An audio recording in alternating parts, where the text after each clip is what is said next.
Welcome to another fishing reel service video. In this episode we've got, well, I don't know, it's a Zebco and it's got a crappie on the button and it's got SLDL and it was part of a combo, so you can see it's a Zebco Slab Seeker. So maybe that's what you call the reel too, but it doesn't say that anywhere on there. It just says SLDL Slidle.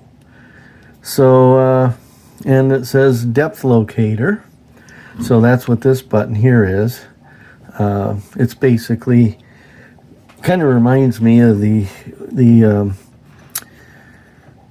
old ice fishing outfits where you'd get it down, you'd let out your line and you'd get it down to the bottom and then you'd raise it up 6 inches and then you'd put that little peg in there. And that way when you wound it in and you let your line back down, it would always go down to that same spot. This one, you know, this has a little peg too, a little pin. That comes out, see that, and then when you get to the depth you want, you push that pin out, and then when you wind in, the line goes around that pin, and so when you cast again, it'll stop at that pin, which is the same distance of line you had before you engaged it. But this is a China-made reel. That's why I didn't say welcome to another vintage service video. Although, you know, China reels, I think you're looking at somewhere in that 2004 to 2005 range when Zebco moved production to China. So it could be 20 years old. I don't know. I've lost all track of reels after they went to China. I don't have any knowledge of them, etc., etc. But it seems like a nice reel. It's not really even grease bound. It probably just needs a good cleaning and of course a servicing gets us back to square one, so we kind of know where we're starting with the thing. So I'm going to go ahead and take this off of the. What did I get this for? What did I pay for that? Where did I even get this? I don't think I paid much more than. I don't remember. It certainly wasn't more than $10 and probably less for the whole shebang. It's kind of nice to have that. Of course, this was all nasty. This cork handle, I've gone and cleaned that. Looks like new now. Steven still has the little ID band here. It says Slab Seeker on it with a crappie. But at any rate, let's go ahead and dig into this. I assume this one has bearings. Oh, and look at the bling. It's got, that's purely for aesthetic purposes. When you put the cap on, you can see the sparkly on there. So let's just take off the spinner, or the spinner head, which I assume, well, let's see. Maybe I got to tighten up that drag a bit here to get that. Just want to engage the drag and not bust free. There it comes. All right. Grease is not hard, but it's getting there. And what are we doing with the spool here? Well, is the spool built in? I don't know. I'll back this drag off.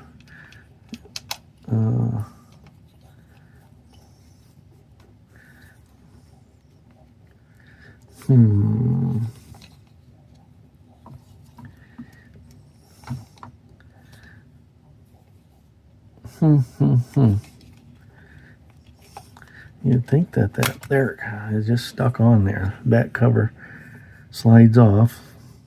Pretty classic. So that could go in the parts tray, and so can all this. And then there's your little rangefinder doodad. Well, that's interesting. What's this, a clicker or something? What is that? Is that part of the anti-reverse? Plastic or nylon, whatever it is. That looks like a bait clicker, right? What is that thing there? This thing right here. That's got to be some kind of a...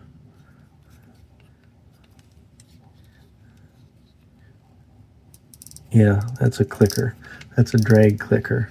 So these are the teeth that engage the pinion gear, and then there's teeth on the inside of there. And so when the drag is engaged, this little plastic thing there makes a clicking sound. All right.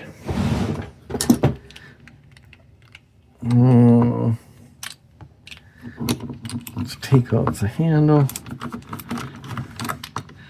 Looks like a 10 mil. The handle's gotten some nasty corrosion, and it's flaking off the chrome or whatever. I might just take that out to the, I don't know what's underneath it, but I might take that out to the wire wheel. We'll see. And then we can back off the star drag adjuster. And then we've got a spring underneath there. Got some definite corrosion in there. And then there's a washer. So washer, spring, star drag adjuster, handle nut.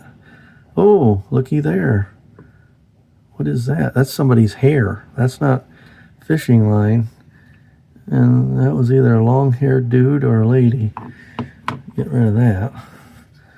And okay, so the spool, you can see there's some tabs here. And so the spool is going to go counterclockwise.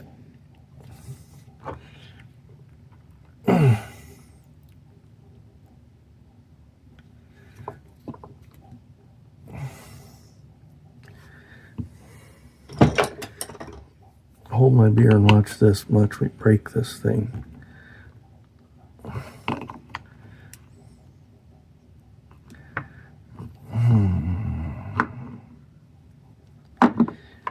Well, I'm trying to think if it would be best to try to take off the rest of it before I try to take off the spool.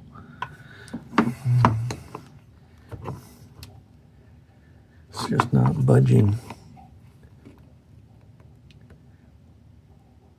at all. I don't see anything, any screws or anything that would be holding it in place.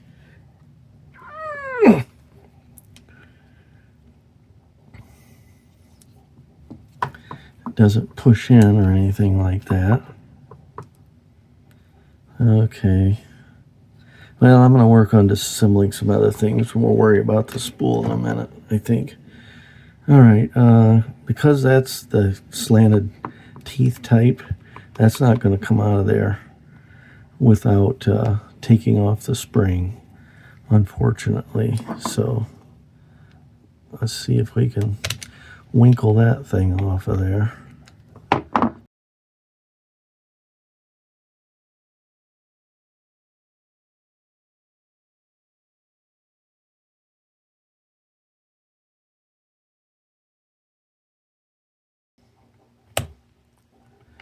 There. All right. Now the pinion gear shaft can slide out, hopefully. Oh, Lord, what now? What in the world? What in the world happened to that pinion gear? Look at that, where it's supposed to have a kind of a shield or over the bearings is gone. It's all chewed up. Probably made out of pot metal. Now I can't get it back to where it was. Good God, what's going on here? Alright. I think somebody's boogered up. There's a cut right there before I even started in there. And I just wonder if that's causing this to have a hard time coming out.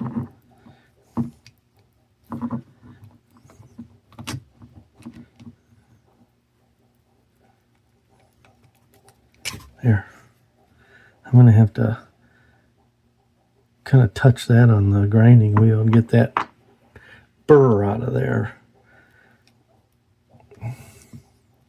But what is going on here? The bearing wants to come out with the pinion gear.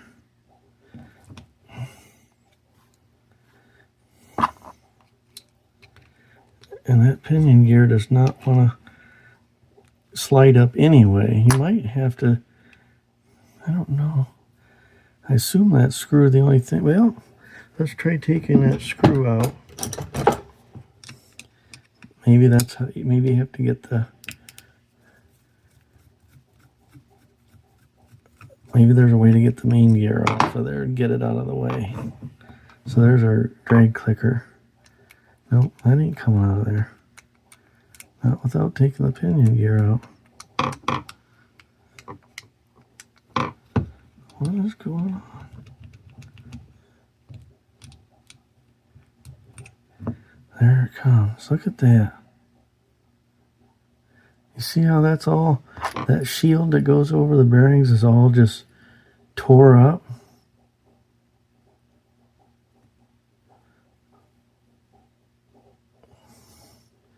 But it looks like, that can't be right.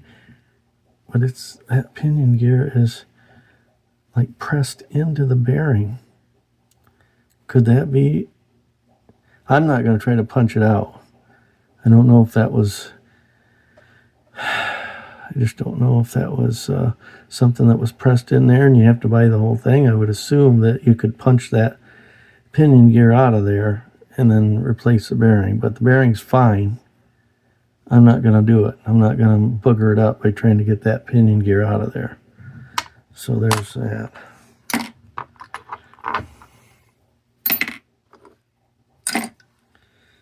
Now we want to keep an eye on what's going on with this anti-reverse.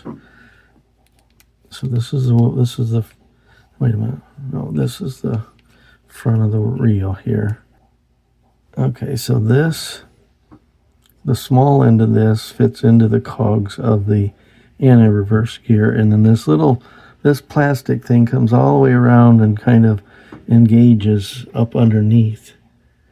You can kind of see it there. It engages up underneath the small end of that pawl.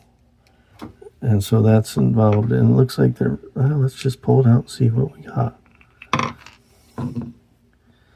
So there's that plastic thing. And there's your pawl, which is pinned in.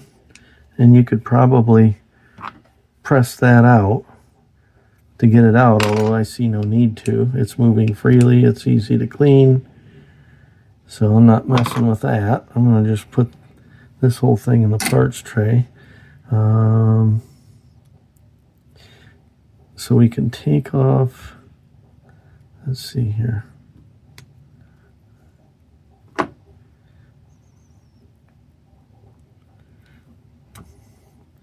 Okay. Pull that main gear shaft out, and you've got, what is this made out of? Boy, that's weird. It's like plastic feeling. It's not fiber. It's like thick plastic. It's not like that thin, slimy Teflon.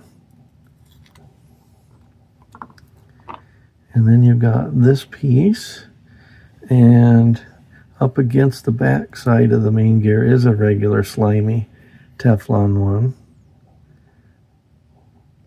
And it looks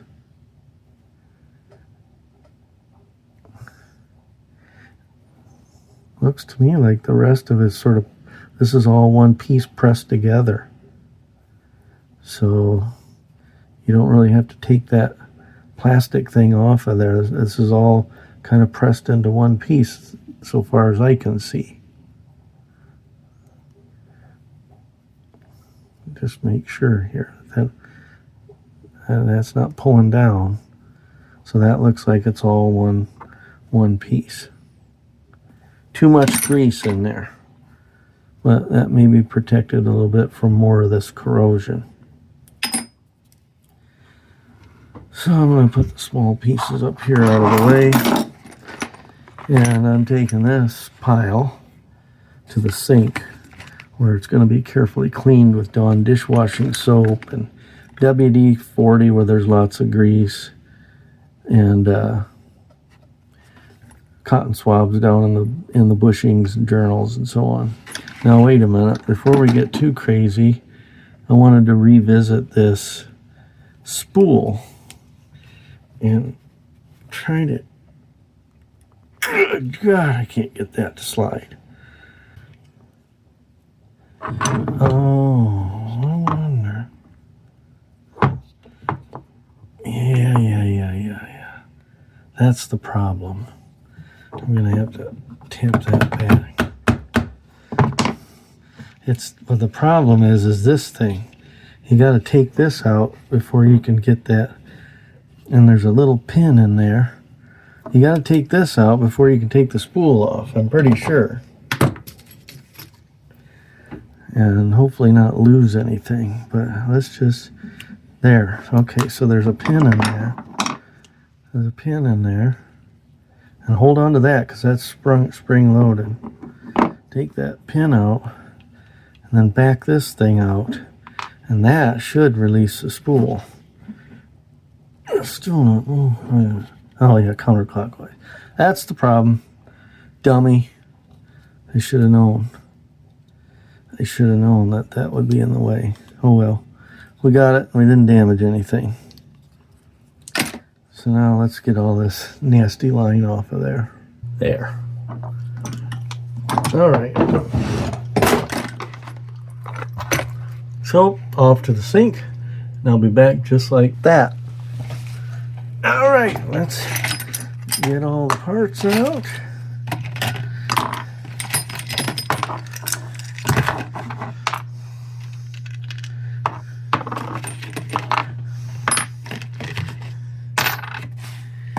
And start to reassemble. And while I'm thinking about it, the first thing I'm going to do is reassemble. Well, I'm going to put a little grease on the posts here on this spool and reinstall that. And counterclockwise to engage it, and then I'm going to put this thing in. Let's see.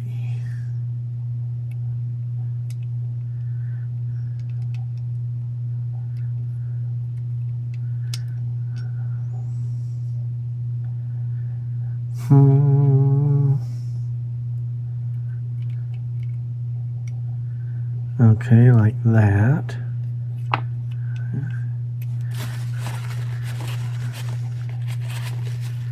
And then we got to get that little pin back in there. And the crimped in faced out that way towards the handle. If it matters, that's the way it was. I pushed it out from the inside, so it pushed it out that way with just a really tiny screwdriver. Just pushed it out, but popped it back in like that, and that's working, presumably. Yep. Okay, now we can start to reassemble the main gear assembly.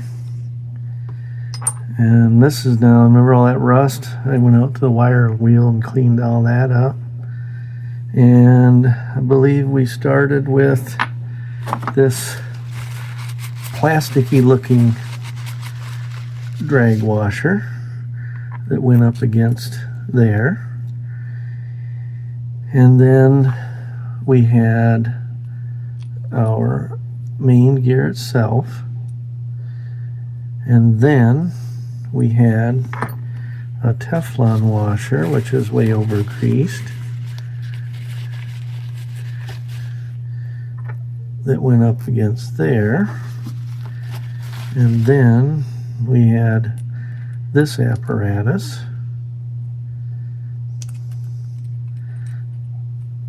I believe.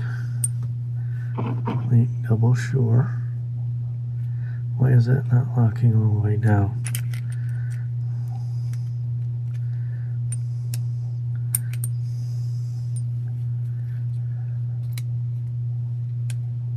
There it goes.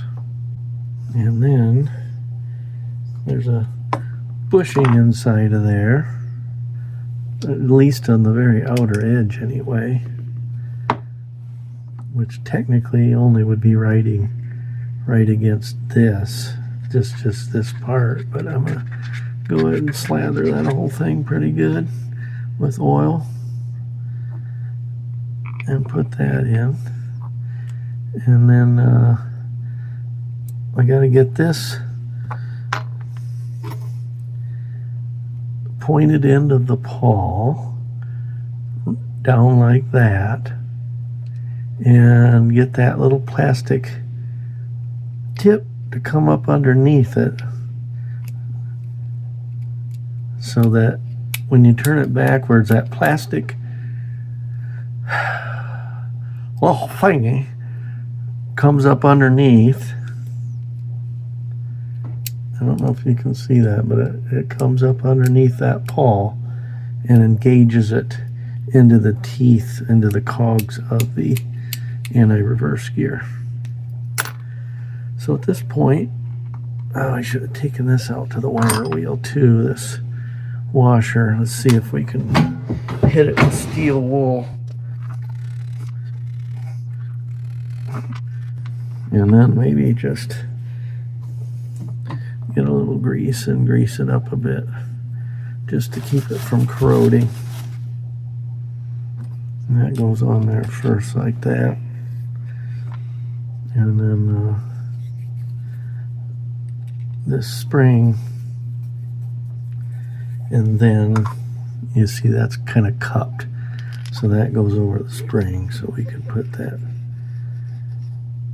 star drag adjuster on there. And this cleaned up okay. It's just so cheap. You know, whatever that chrome-like coating was on there is just corroded away, and the cheap metal underneath is being exposed. Probably should have taken this nut out to the wire wheel too, but oh well. I would have probably ground off more skin than rust on that little bitty thing. Guess I could have put it in some pliers or whatever, but oh well.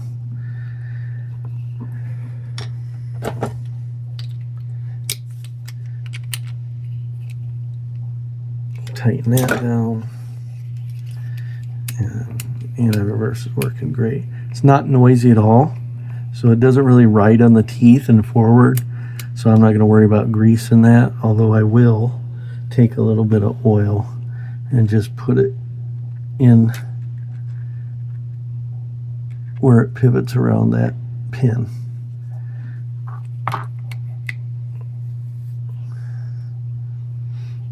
All right. I hope I don't have to put this thing in. Bet you I do.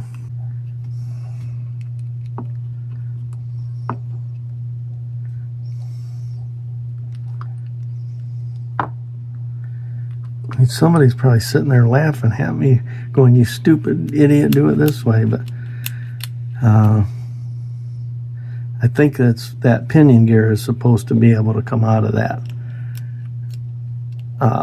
bearing. That's why there's so much difficulty getting it in there. It'd be a lot easier probably if I'd push that pinion gear out of the bearing, but I don't. The way it's already busted up, I don't want to end up taking and breaking the pinion gear and ruining the thing. So you just have to find the best. I guess the way it ended up working was reassemble the entire main gear and anti-reverse assembly, and then try to winkle it in there. And of course, if you had that pinion gear out of the bearing, it would have gone in a lot easier. So that's that. Now back to our washer, our spring, our star drag adjuster, our handle, and our nut.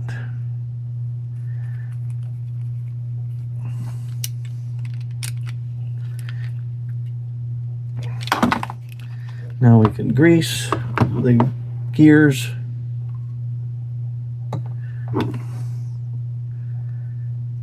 And don't forget, we got to get our drag clicker back in there. Yeah. So that drag clicker is, there's a flat side and there's a side with a depression, and the screw goes, side with the depression faces up, so the screw head rides flush in there.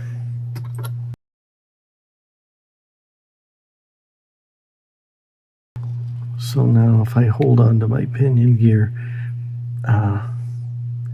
good Lord, now what?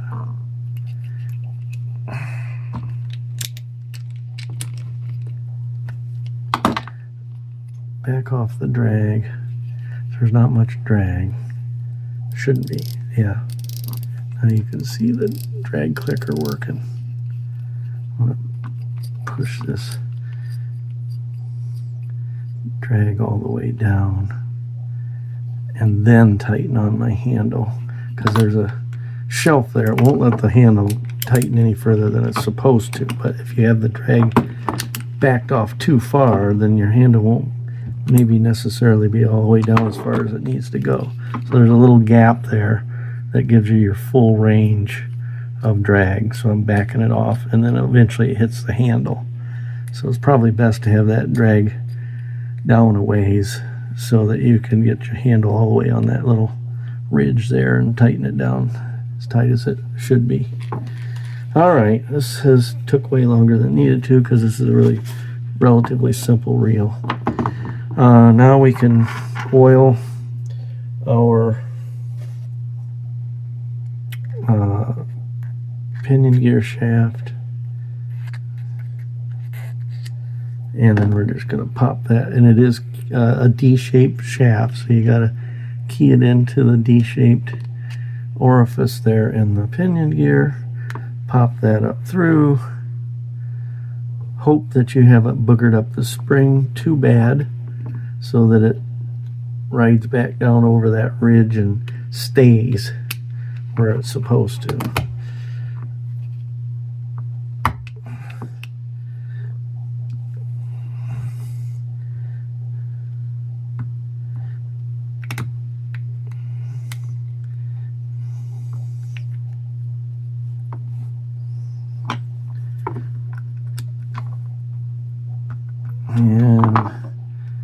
And I think I got it bent a little bit. I'm gonna have to, that thing, see, that's coming out there.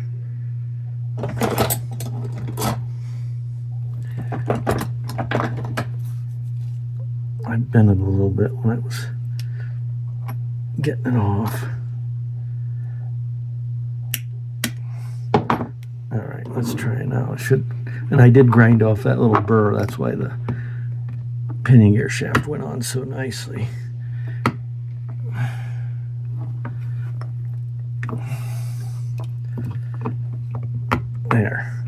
There, that's a good fit. Let's get some oil in the handle. 1, 2, 1, 2.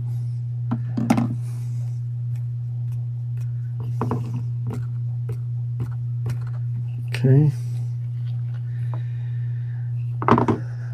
We can put a little oil in the hinge here of the button. We can put a little bit of grease on the button where it engages the pinion gear shaft. And we can oil where the pickup pin rides the spinner head and the pivot point. Work that in. We can screw that back on. to the pinion gear shaft. Oh, one thing I forgot.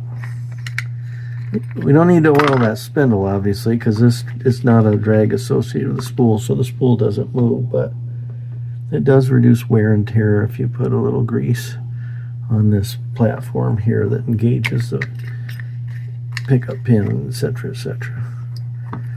So get that on, take the rear cover, slide the thing in there, and then screw on our cover, clean off all the oils and so on.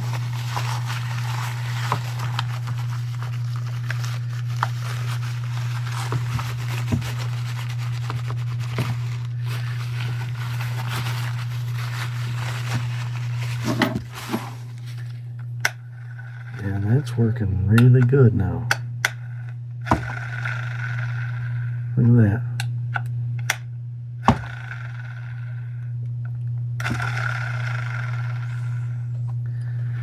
So there you have, it could be, you know, it's a, I don't know what you call it, a Zebco SLDL. You know, it says down here SLDL L5. Or if you call it a slab seeker, because the rod says slab seeker, even though it doesn't say it on the reel. I don't know what you call it. But I'm guessing that's a Zebco model SLDL L5. But it's a nice, neat little reel, good looking little reel. Uh-oh, something happened here. Maybe I didn't get that on tight enough. That thing just worked its way off. Oh, you really have to really wrench down on the drag to get enough to get this to turn, because it's wanting to turn drag and it spun itself right off. But it's even got the sparkly glitter that attracts the fish. Look at that. No, it doesn't really attract the fish. It attracts the fishermen, which is the case with most lures and bells and whistles. But nice little reel. Let's get back on the rod.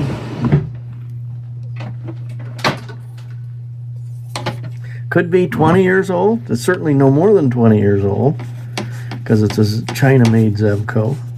But it could be a year old. I don't know. I don't know how old it is. But it's going to be a nice user. So there you have it. Appreciate you watching. I'll see you next time.